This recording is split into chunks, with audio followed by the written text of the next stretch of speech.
Hey guys, it's Shalina with Shalina Speaks, and today we're going to be talking about Paris Hilton.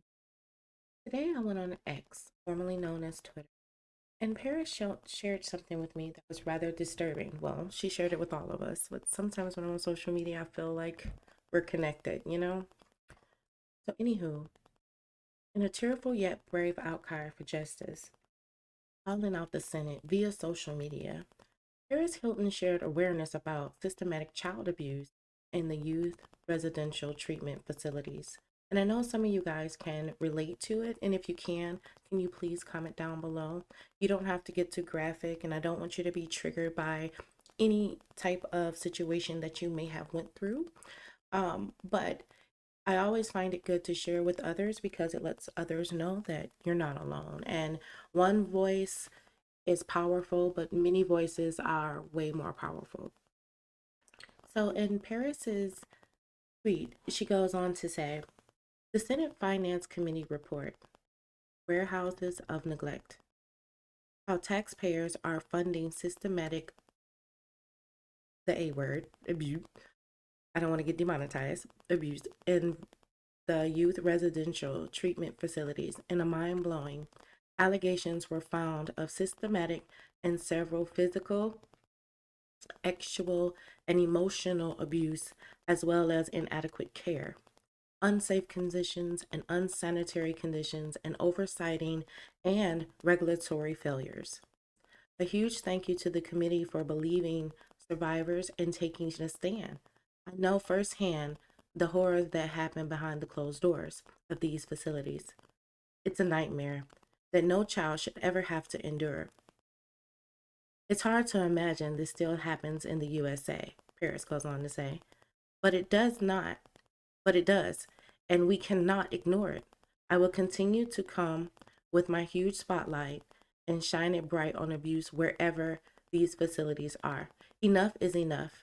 Read the report and take action with me at stopinstitutionalizedchildabuse.com.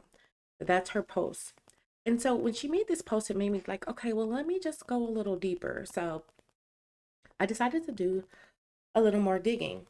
And if you really get into the article right here, where it talks more about what Paris was talking about, it goes on to say basically the same thing, what we just talked about. But when it gets into the horrors of the residential treatments and facilities, the report paints a grim picture of conditions faced by children and youth in these facilities. They are subject to sexual, emotional abuse and are often denied care and support that they desperate needs. The facilities are described as warehouses of neglect, where children are treated as commodities rather than human beings. The role of the taxpayers. What makes this situation even more horrifying is that taxpayers are funding this abuse. The facilities receive billions of dollars in funding, including Medicaid and child welfare dollars. This means that American people are inadvertently supporting a system that allows children to be taken advantage of. How can we help? How can we take a stand?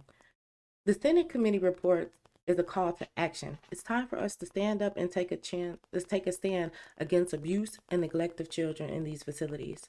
I think personally, we should stand up and take a stand for any type of abuse. Like, it just should not be tolerated, period. Not here, not on our soil. I don't get it. And people really need to look in their communities. They say it takes a village to raise a child for a reason. We have to come together. And then you never know who's going through abuse. But this right here, we're paying for the abuse. And this just is unacceptable.